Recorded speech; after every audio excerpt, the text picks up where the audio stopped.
আপনার কি কখনো মনে হয়েছে ইরান কিভাবে শিয়া মুসলমানদের প্রাণকেন্দ্র হয়ে উঠল?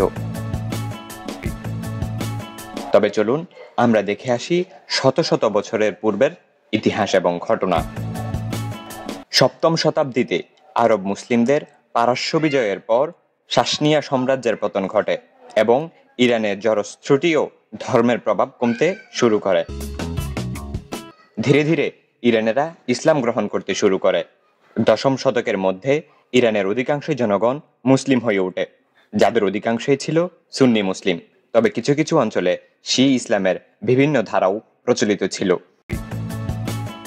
ইরানের ইতিহাসে সবচেয়ে গুরুত্বপূর্ণ পরিবর্তন আসে 1501 সালে সাফাভি সাম্রাজ্যের প্রতিষ্ঠার মধ্য দিয়ে। শাহ ইসমাইল প্রথম, যিনি একজন তরুণ শাসক এবং উচ্চাকাঙ্ক্ষী শাসক ছিলেন, তিনি নিজেকে ইমাম আলী রাদিয়াল্লাহু তাআলা আনহুর বংশধর হিসাবে দাবি করতেন। দ্বাদশীয় শিয়া ইসলামকে ইরানের রাষ্ট্রধর্ম হিসাবে তিনি ঘোষণা করেন।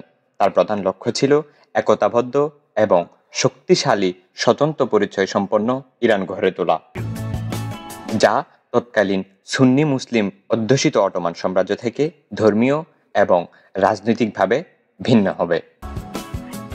এই ধর্মীয় রূপান্তরের প্রক্রিয়াটি সম্পূর্ণ শান্তিপূর্ণ ছিল না এবং এর জন্য অনেক সংগ্রাম করতে হয়েছে। শাহ ইসমাইল শিয়া আলেম এবং কবি সুফিদের লেবানন, ইরাক এবং বাহরাইন থেকে ইরান আমন্ত্রণ জানান। তারা ধীরে ধীরে শিয়া মতবাদের ধর্মীয় শিক্ষা, সংস্কৃতি এবং আচার অনুষ্ঠান প্রতিষ্ঠিত করেন।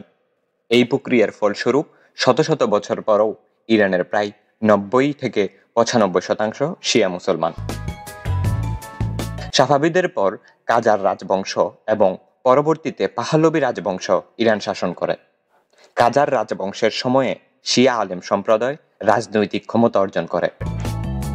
20 শতাব্দীতে পাহলভি রাজবংশের শাসনামলে ইরানকে পশ্চিমা ধারায় আধুনিক করার চেষ্টা করা হয়, যা ধর্মনিরপেক্ষতার দিকে ঝুঁকেছিল। তবে 1979 সালের দিকে ইসলামী বিপ্লবের পর আয়াতুল্লাহ খামেনির নেতৃত্বে ইরান ইসলামিক প্রজাতন্ত্রে প্রতিষ্ঠিত হয়, যেখানে শিয়া ইসলাম আবারও রাষ্ট্রীয় কেন্দ্রীয় ভূমিকা পালন করে। এই বিপ্লব শিয়া মুসলিমদের ধর্মীয় মূল্যবোধ এবং রাজনৈতিক প্রভাবকে আরও সুদৃঢ় করে।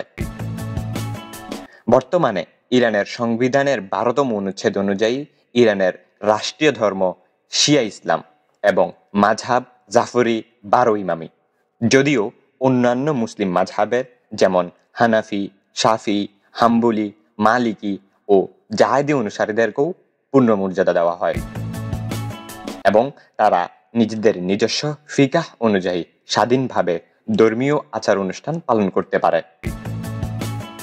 ইরানের শিয়া মুসলিমদের ইতিহাস শুধু একটি ধর্মীয় সম্প্রদায় নয়, বরং একটি জাতির সংস্কৃতি এবং রাজনৈতিক পরিচয়ের অবিচ্ছেদ্য অংশ।